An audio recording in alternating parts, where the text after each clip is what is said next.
Okay, I'm going to do this video on rebuilding the center diff. First thing, when you start taking your diff apart and you start taking the planetary gears and the sun gears out of it, look down inside there, because when you order a new rebuild kit for a center differential, well, I should say a gear driven differential, which is what this is, gear driven instead of a ball diff, because obviously they're gears. When you order a rebuild kit, what it's going to come with is the gears and some of these shims and this, and no new gaskets. Personally, if you take this apart, and this is how I do it, if you take this apart, which is obviously kind of like my other video, this goes good like this.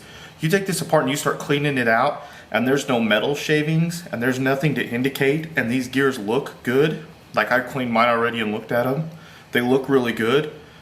I wouldn't pay the $10 for that kind of stuff to rebuild that. What I would spend your money on, new gaskets, obviously, because this one didn't have any, you saw my other video, and new O-rings. These are important because these, you can see these are yellow, and grease and stuff is really bad on these O-rings. So what I am going to replace is these, which were $2.99. These, which are $2.99. And originally I was going to use the original bearings that were in it, but as I started cleaning them, one of them just didn't feel right, and they had some rust on the outside of them. So I think that maybe there was some rust on the inside of them. I'm going to keep them in case anything ever happens and I need to use them. So I'm going to use some 8x16x5, which is the same size Revolution style Avid ceramic bearings. So if you take this apart and there's no metal shavings inside here, like I said, I wouldn't buy new gears. I would use the gears you have. Now, I would definitely use new O-rings. So we're not going to use these. This is also an O-ring that goes on there. We're going to use it either. We're not going to use any of these shims. And so I guess what we can do here is just get right into it. Let's start with this part first. Now, I use black grease because it's what I have. I would use some, I'm going to put a little bit of black grease on here. If I was you guys, I would use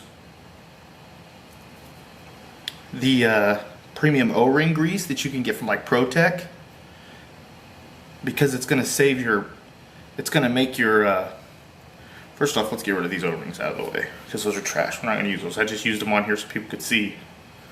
Okay, so we put a little grease right there where that O-ring is going to go. Got our new O-ring.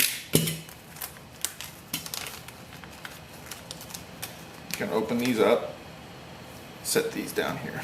Now you don't have to set all this up. I kind of set all this stuff up like this because it's easy to know.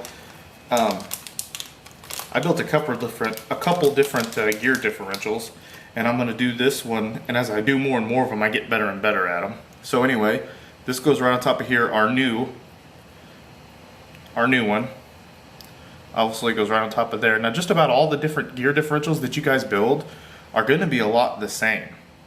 Like even the SC10, which is a 1/10 scale team associated, it has the planetary gears, sun gears, all just like this. So anyway, yeah, so we got that done. So that's next. So what we do then, take this, and we need to put our gear on here. Our bearing, excuse me. So what we'll do, and like I said, this side is going to be facing the elements, so we'll put it on like that. Actually, we can put it on here, it'll probably be easier.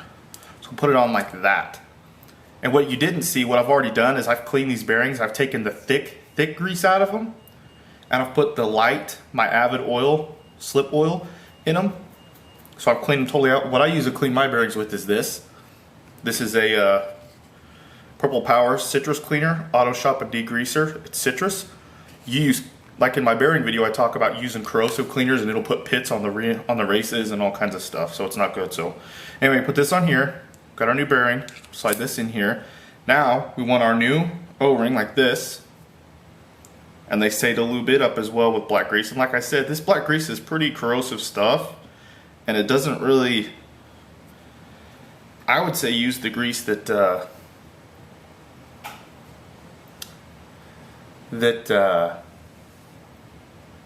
like I said, the blue O-ring grease from like ProTech RC or the slime grease, the green slime grease.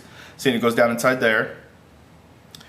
Next we do our shims. Now this is where it gets kind of important. Let me show you guys this. Now I have these old shims in here, which I'm not going to use. I'm going to use new ones. I bought new ones. And this was $6 for these new shims, which are right here, which has a crap ton in them. We don't need all of them. I mean, we'll use more of them obviously later on the rest of the center and the rear diff. Now let me show you one of the reasons that I ordered this diff shim kit. So if you put 2 shims on here, which is what it says to do, of these colored ones, so there's 2. Put our center piece in here. Make sure you guys can see this. This is where stuff kind of gets crazy. Like with as far as okay,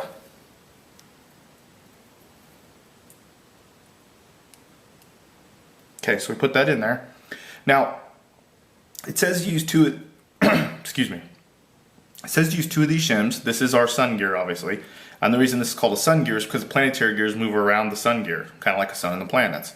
So now, we have this piece in here, and we used two shims, like it says to use, of these shims.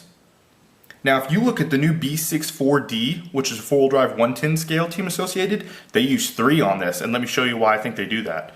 If you look at this, you can see, you can hear it. Can you see it moving? The play? You want this smooth, obviously, which is very smooth. But you can see that's a lot of play. So what I'm going to do, I'm going to take this off. Then again, these 2 shims are way better than the other ones. Let's see if we can get a 3rd shim in here. Now you don't want it tight. If this starts becoming tight, then we won't do this 3rd shim. You know what I mean? Like it restricts the movement. So we put it in there. Now we have 3 shims in there. Put our sun gear on there. Oh yeah, look at that. Barely any. Still moves just like it did. Make sure you check it. Now it's tight.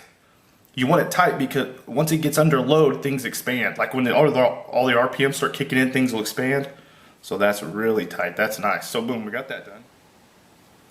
Alright, so now we're going to do our second part right here.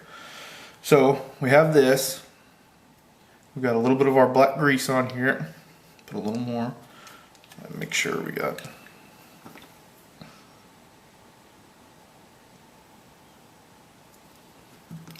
little bit black grease on here. Okay. We want our bearing on there, this way facing the elements, obviously. In here. Want our clear gasket in there.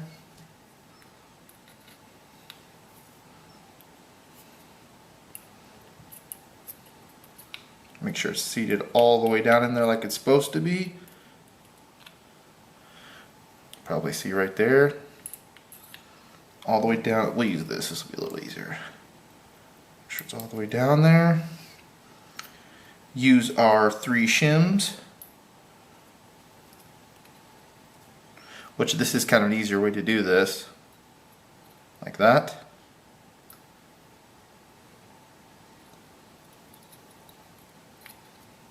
Two. 3. Now next we've got to put our pin in.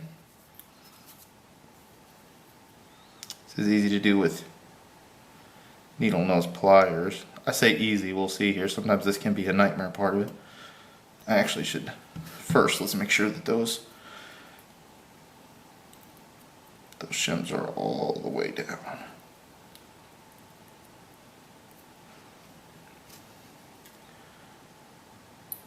Could use it like this. Let's see.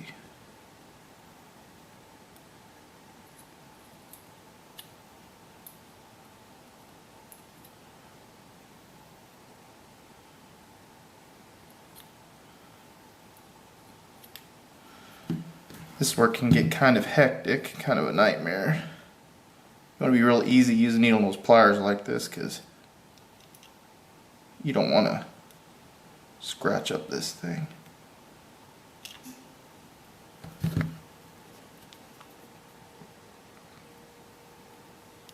I don't know if you can see that, but we have her in there now. Hopefully you guys can see that right there. Now, put our sun gear on here. And once it, kind of move it around a little bit till it lines up, see? And then it'll fall down like that. And then once again, move smoothly, and there's no play. But it moves smoothly. Make sure it moves smoothly. Now, what I do is I put a little bit of 10K, just thick, really thick in here. I let it go down inside that gear and push all of the air up. Move it around a little bit, let it get down in there, and it'll help get some of the air up. Okay, now, set that off to the side.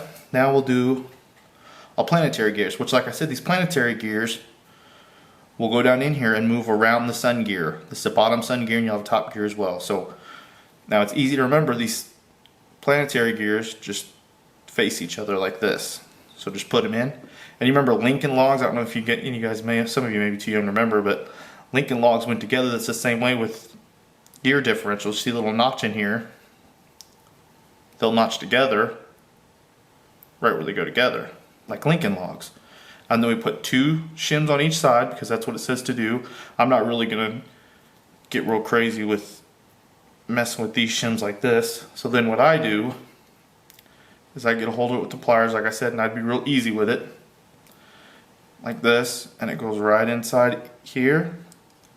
Come down, I would turn it to where that's facing. Turn it to where that's facing up like that, see? So that the other one can go down on top of it. So then, do the same thing with our other planetary gears, face them towards each other. Easy to remember. They won't go in the other way.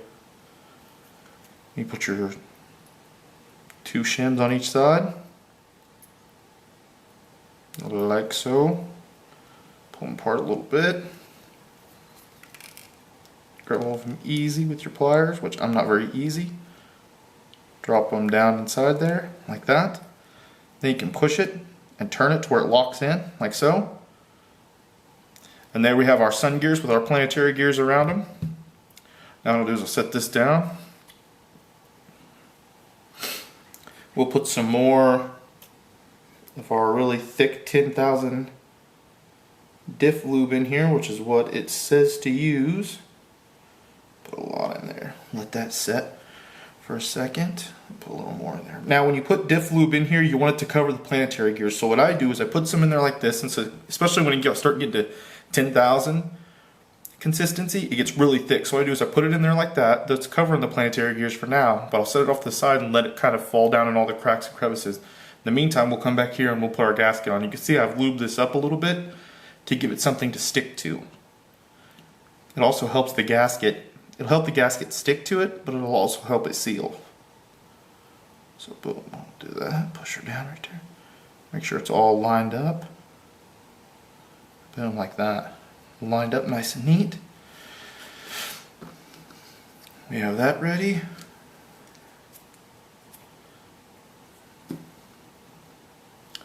Now I'll kind of look at this again. Now I'm going to add some more in here. And what you can do, I'm not going to do it because I want to kind of get this video done because it's going to be a little longer than I wanted it to be. But normally what you can do, and what I would recommend you do, is let this set for a while. Let this whole with all the diff and stuff inside here, let it set for a while before you really start, messing around with it. And then I would line these up as best you can. It should be pretty easy. Now that we've got all that lined up, use this. Start one. Now, and make sure as you're going, make sure these are lined up and you're not kinking up your gasket. Because it's going to cause your seal to be bad. Clean this off. I got a bunch of grease on it.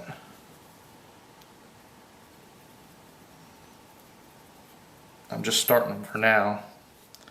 That way I can get all of them started in there.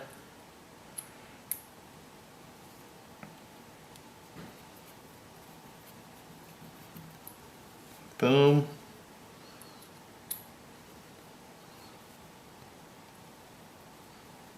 Boom. Now when you tighten these up, let me help you guys with something as well. When you tighten these up, what I would do is you can use a drill to get them down farther, but don't use the drill all the way down because you can strip this out. This is just plastic, by the way, a composite plastic. It's like a hard plastic. So what I would do is I would tighten one of them all the way down. And they teach you this in automotive if you were doing any kind of automotive work. And then skip this one and go to the next one. And do it all the way down.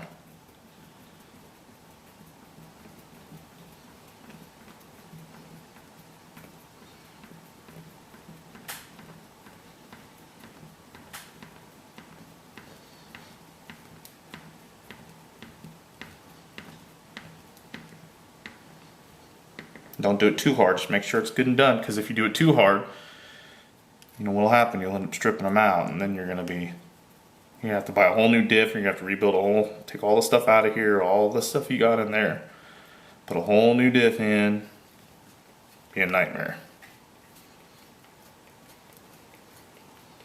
So I wouldn't do that. Just don't strip them out, that's important. And a lot of times, like, a little tip that may help you as well. Use a smaller Allen thing. Like if I had a big long one, I could get a lot more torque on it, and there's a lot higher chance that I'd end up stripping something out. So you can see as I've tightened these down, this isn't as tight as it was. So I'm going to skip that one again, go right here, pull it all the way down, tighten it up.